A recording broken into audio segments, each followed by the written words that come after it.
তখন তুর্ক আফগান আক্রমণে তটস্থ বৌদ্ধ ধর্ম। মুহুর্মুহু আক্রমণ চলছে নালন্দা বিশ্ববিদ্যালয়। বিশ্ববিদ্যালয় ছেড়ে দুর্গম হিমালয়ে যাত্রা করেন দুই বৌদ্ধ ভিক্ষু। সম্পর্কে তারা গুরু শিষ্য। তান্ত্রিক বৌদ্ধ ধর্মের অন্যতম গুরু তিলোপা ও তার শিষ্য নরপা।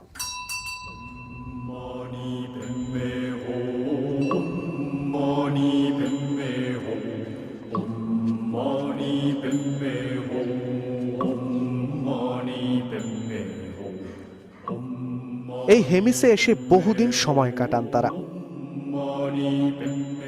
তাদের আদর্শেই তৈরি হয় লে থেকে ৪৫ কিলোমিটার দূরে নির্জন এই হেমিস গুম্ফা।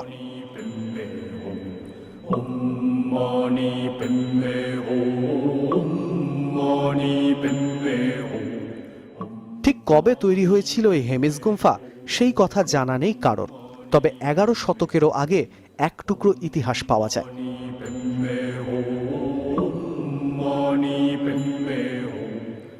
১৬৭২ সালে তৎকালীন লাদাখি রাজা সেনেগ নামগিয়াল এই গুম্ফাকে নতুন করে তৈরি করেন।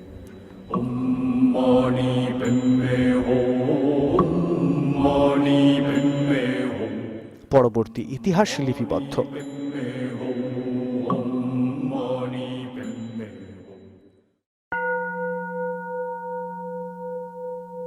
তান্ত্রিক বৌদ্ধ ধর্মের সমস্ত আচার বছরভর পালিত হয় এই সুপ্রাচীন গুম্ফায়।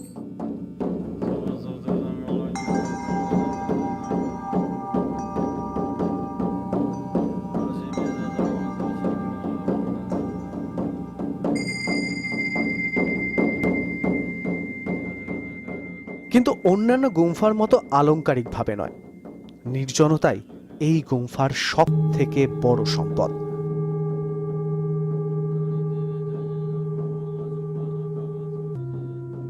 যার আকর্ষণে একসময় তিলোপা ও নরপা এসে থেকে গিয়েছিলেন এই গুম্ফায়।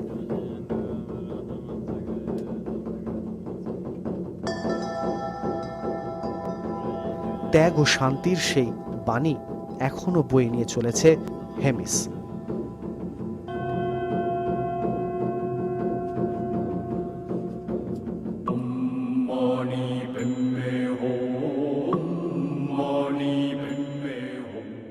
পিছনে ফেলে এসেছি গুম্ফা, মাঝে মাঝেই কানে ভেসে আসছে গুম্ফার মন্ত্রপাঠ।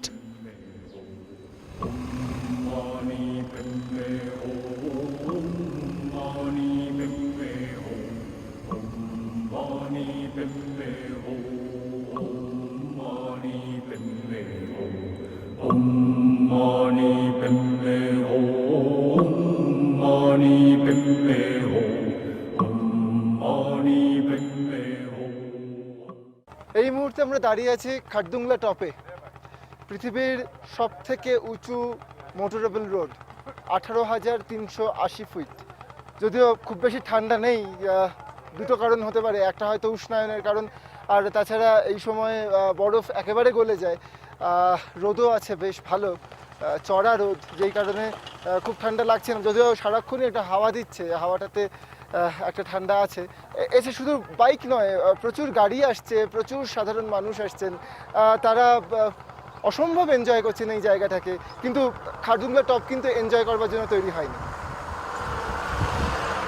খারদুংলা টপ তৈরি হয়েছিল সিয়াচেন বেস ক্যাম্প, এখান থেকে মাত্র 164 কিলোমিটার দূরে, চায়না বর্ডার। আর সেই চায়না বর্ডারে অসম্ভব ভালোভাবে একটা রাস্তা তৈরি করা হয়েছিল, যেই কারণে এটা পৃথিবীর সব থেকে উঁচু মোটরেবল রোড।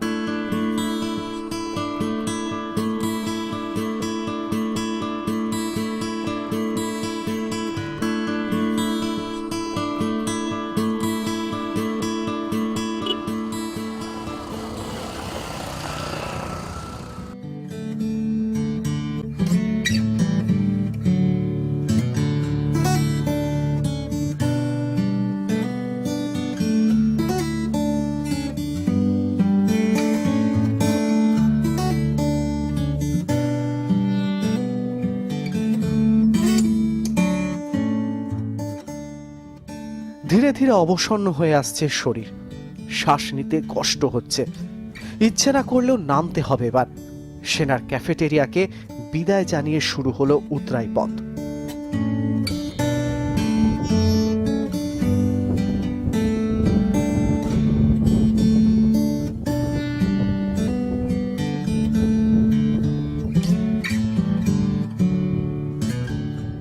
সাপের মতো এঁকে বেঁকে রাস্তা নেমে গিয়েছে বহু দূরে।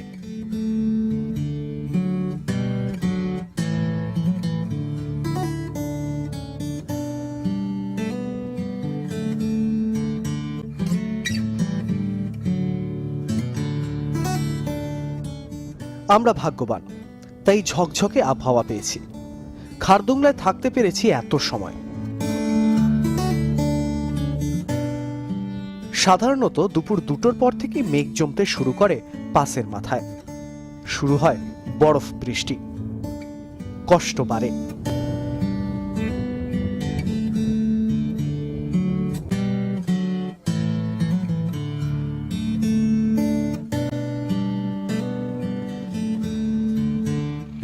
পশ্চিমে ঢলে পড়ে সূর্য।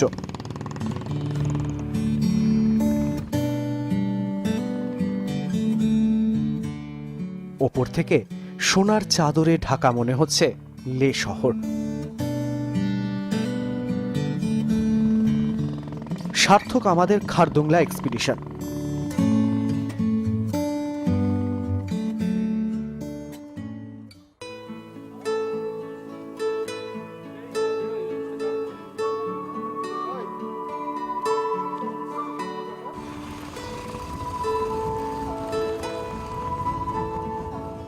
এবার ধীরে ধীরে মানালির দিকে নামার পালা, কিন্তু তার আগে যেতে হবে প্যাংগং। লে থেকে প্যাংগং এর দূরত্ব 160 কিলোমিটার। মাঝে পার হতে হয় চাংলা, পৃথিবীর 3য় উচ্চতম মোটরেবল রোড। উচ্চতা 17,590 ফুট। সাধারণত প্যাংগং এ গিয়ে কেউ থাকে না, সকালে গিয়ে রাতে ফিরে আসে। আমাদের ইচ্ছে ছিল ভোরে বেরিয়ে দুপুরের আগেই পৌঁছে যাব প্যাংগংয়ে, কিন্তু ক্লান্তি আর বাইকের টুকিটাকি সমস্যায় বেরোতে অনেকটাই দেরি হয়ে গেল। আজ অবশ্য কোনো টেনশন নেই, পৃথিবীর উচ্চতম মোটরেবল পাস ছুঁয়ে এসেছি আমরা, তাই চাংলাকে তেমন গুরুত্ব দেওয়ার কোনো কারণ নেই।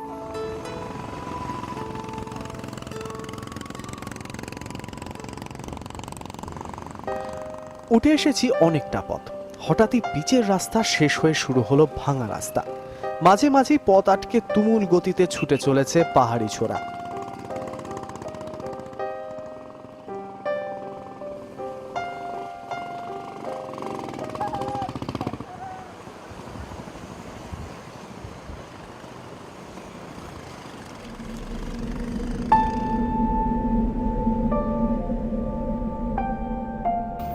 চাংলা আর মাত্র 10 কিলোমিটার, কিন্তু এই সামান্য রাস্তায় মনে হচ্ছে অনন্ত। সহযাত্রী নিয়ে উঠতে চাইছে না বাইক, বারে বারে নেমে ঠেলতে হচ্ছে। কমছে অক্সিজেন, প্রবল শ্বাসকষ্ট। বাইক ঠেলে তুলতে গিয়ে বন্ধ হয়ে আসছে দম। অগত্যা ক্যামেরা নিয়ে উঠতে হলো একটি মালবাহী গাড়ির পিছনে।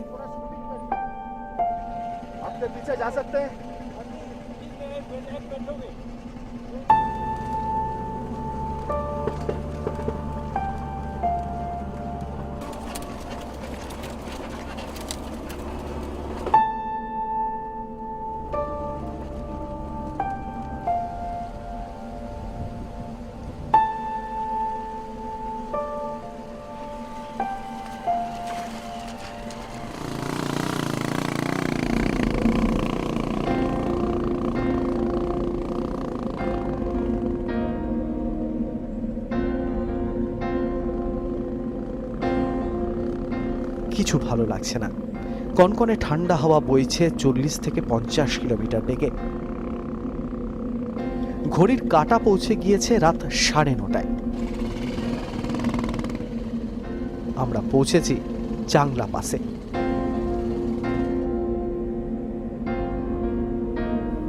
দাঁড়িয়ে থাকতে পারছে না বিশ্ব। অল্টিটিউড সিকনেসে কম বেশি সকলেই কাবু।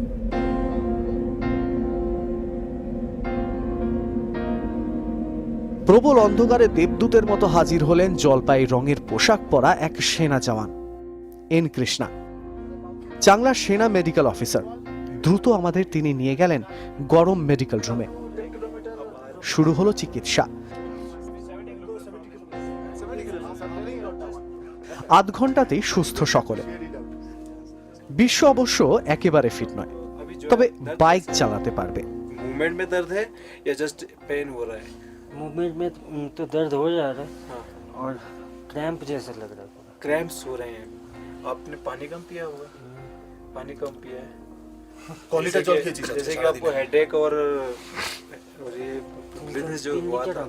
ब्रीथलेसनेस जो हुआ था आपको, वो पानी कम पीने से होता है sir. Just drink lots of water, 6 to 7 litre per day is ideal. You must have 4 litre. कोई आया था यहाँ पर, लड़का जैसे लड़की थी,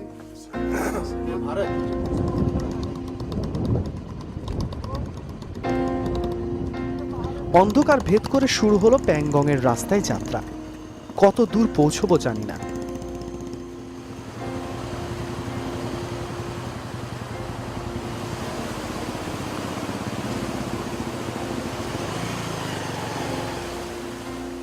রাস্তার ওপর খরস্রোতা ঝর্ণার জল হাঁটু পর্যন্ত ভিজিয়ে দিচ্ছে। ঘড়ি দেখার ক্ষমতাও নেই, কটা বাজে তাও জানি না।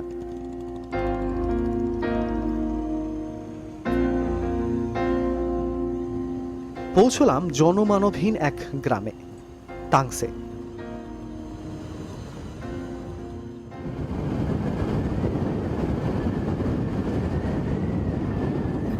ভোরের আলো ফুটতেই তাংসে থেকে রওনা হই আমরা। 14,500 ফুট উঁচুতে নোনতা জলের বিশাল প্যাংগং লেক আজ দেখব আমরা।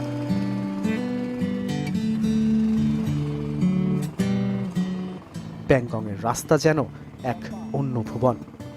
আমরা ঢুকে পড়েছি চামথাং প্ল্যাটোতে। 1600 কিলোমিটার বিস্তৃত এই চামথাং প্ল্যাটো লাদাখ হয়ে ঢুকে গিয়েছে তিব্বতে। ধূসর রং এখন অনেকটাই সবুজ। রাস্তার দুধারে চড়ে বেড়াচ্ছে অসংখ্য ভেড়া, ঘোড়ার সঙ্গে মেষপালকও।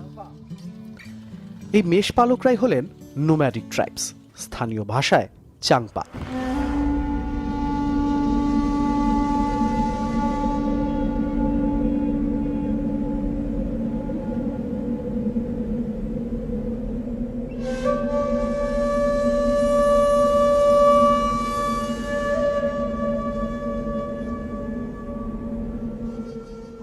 আমরা ভাগ্যবান, তাই দেখতে পেলাম ওদের। এই মুহূর্তে এই অঞ্চলে রয়েছে ওরা। হয়তো আগামীকালই অন্য কোনো নির্জনে ভেড়ার পালকে সঙ্গে করে নিয়ে চলে যাবে ওরা।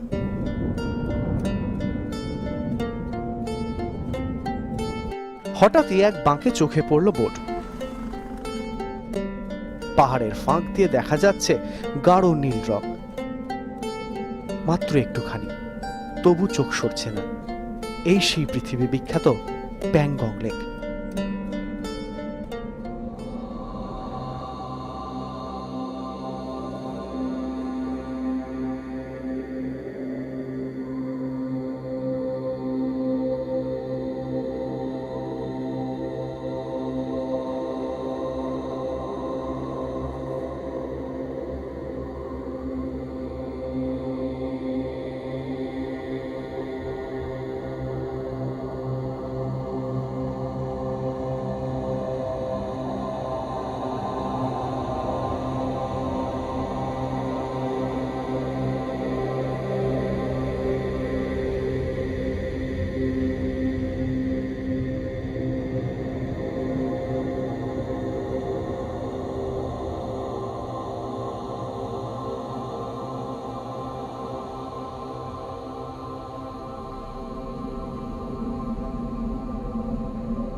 ভূবিজ্ঞানীদের মতে প্যাংগংয়ের জলের উৎপত্তি টেথিস সমুদ্র থেকে, যে সমুদ্র থেকে হিমালয়ের জন্ম।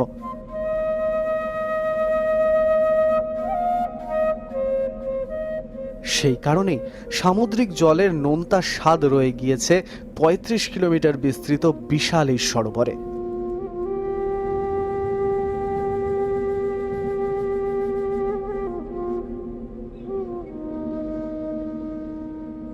প্যাংগংয়ে পৌঁছানোর পর সারাটা দিনই আমরা কাটিয়ে দিই জলের ধারে।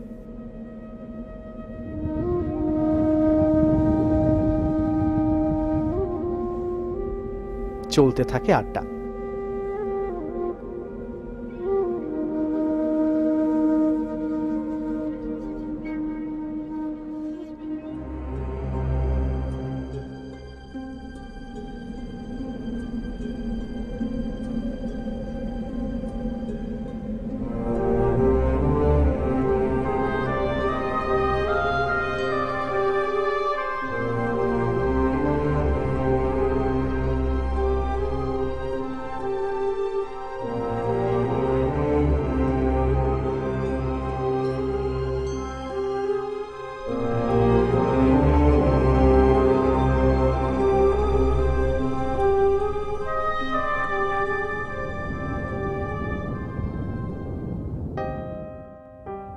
লেকের ওপর দিয়ে চলে গিয়েছে জোনাথন লাইন, দুদেশের সীমান্ত।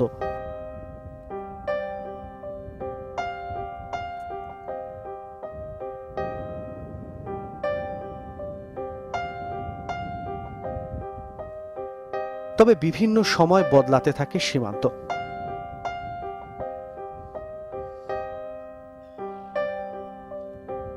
কখনো চীনের সেনা ঢুকে পড়ে ভারতীয় অংশে, কখনো বা ঠিক উল্টোটা।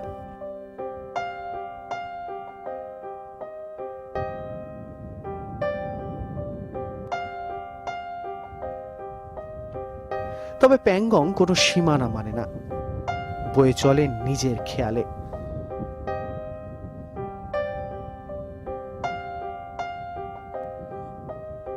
চীনের পাহাড়ে যখন সূর্য ঝুঁকে পড়ে, জলের রং বদলায় ভারতীয় অংশে।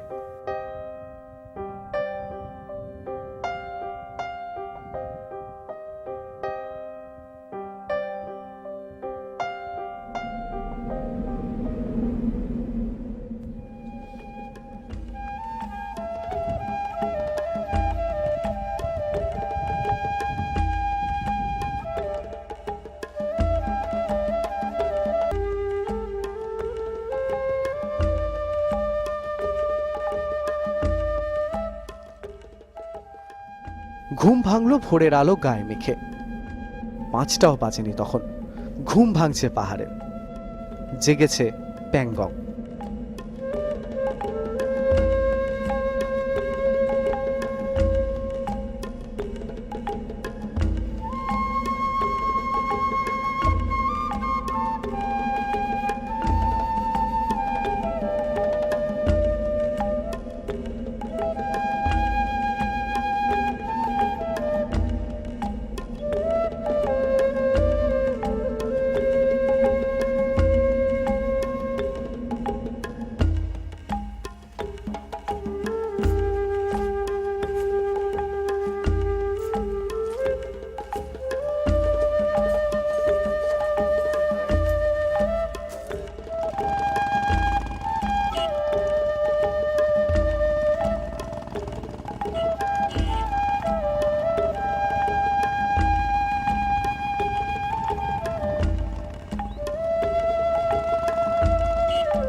পাঞ্জাব থেকে উত্তরপ্রদেশে ঢুকে পড়েছে ডাউন কালকা মেল।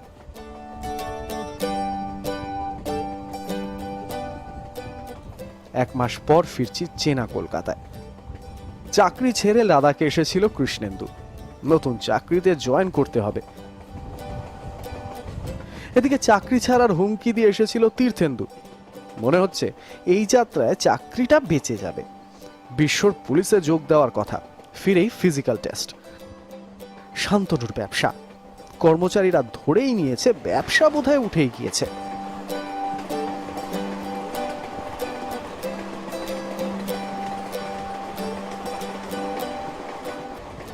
আর জয়ন্ত একটা ব্রেক চেয়েছিল, তাই হাতে এখনো কিছুটা সময় আছে। আর আমাদের গন্তব্য মহুয়া, কিছু টাটকা গল্প নিয়ে।